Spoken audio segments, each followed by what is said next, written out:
Greetings, Public Health 400 students. This is Cotton, your Public Health Librarian. I'm sending out some videos addressing your individual group topics. And so these videos are going to be considerably shorter than the last one, but they're really going to focus entirely on your specific topic. If it feels like you're sort of being thrown into the deep end or you're just going kind of way too quickly in these videos, please go back and check the previous video that was sent over, as well as the how-to videos on the research guide. That can really give you some context on how these are working as searches. So without further ado, let's get started. Okay, so in this video, we're talking about mental health. So there's a couple ways you can do this. None of them are going to be the right way or the wrong way. There's just sort of different options and different preferences. What I can do is show you what happens when I look up mental health by a subject heading in PubMed, which is what I have here. Now, let's say we're going to narrow this down to the last 10 years. We have 40,000 or so articles dealing with mental health as a subject in here in PubMed. Now, I'm going to go over to APA PsycInfo, and here we are on APA PsycInfo. Now, if this looks different than you're used to, that's perfectly fine.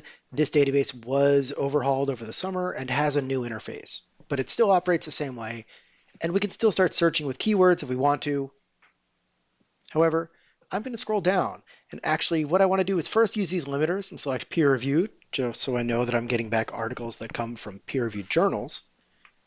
And then I can also go over here to subjects.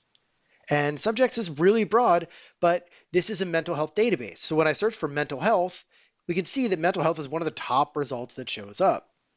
And I can get a definition right here, but we know that that's a very, very, very broad topic. So I can add this to my search by clicking on this button right here, which reads Add to Search. And now I can see that's up here. I can always start combining other subject terms. I might try to think of therapies or diet therapy or exercise therapy or interventions or how yoga might be beneficial to one's mental health. However, if I don't know, if I haven't really narrowed down my topic, I can just search from this. And when I do that, we're getting 32,000 results. That is way more than you want or to ever have to read. But that's okay, because if we know we need to write about mental health and we're not quite sure what topics we might want to consider, I can go into all filters. And in all filters, there's subject major heading. And I can see, yes, of course, mental health is going to be at the top of that list. But now, after that, we're going to get all of the most common subjects that are after that all fall under the umbrella of mental health. And I see COVID, I see major depression, mental disorders, well-being, anxiety, and there's also 43 more that I can click on. And so I might decide I want to focus on the mental health of college students, or the relationship between mental health and physical health, or mental health in older adulthood. You can see there's a lot of different options here, and all of these can be useful. If I'm concerned about the mental health of caregivers, I can select that and update my selections and apply. Now I have 683 results, but they're all should be peer-reviewed articles having to deal with the mental health of caregivers. And these are all from the last 5 years. So from there, I can start looking through these, or I might even decide I want to go back and do the same thing again.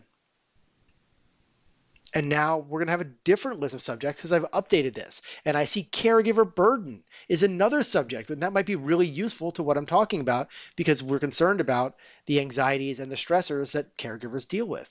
So when I apply that, we get back fewer results back, and they should even be more relevant to what we're trying to find.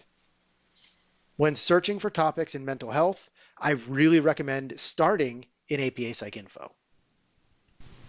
All right, so that's really what I have for today. Like I said, please feel free to reach out if you'd like more guidance. Please check out those earlier videos if it feels like this is moving way too quickly. And don't forget, I'm here on the Public Health Research Guide. You can always view the how-to videos on using the databases right here. And you can also contact me with my information right there. So thank you for your time. Good luck with your research, and let me know what I can do to help. Have a great day.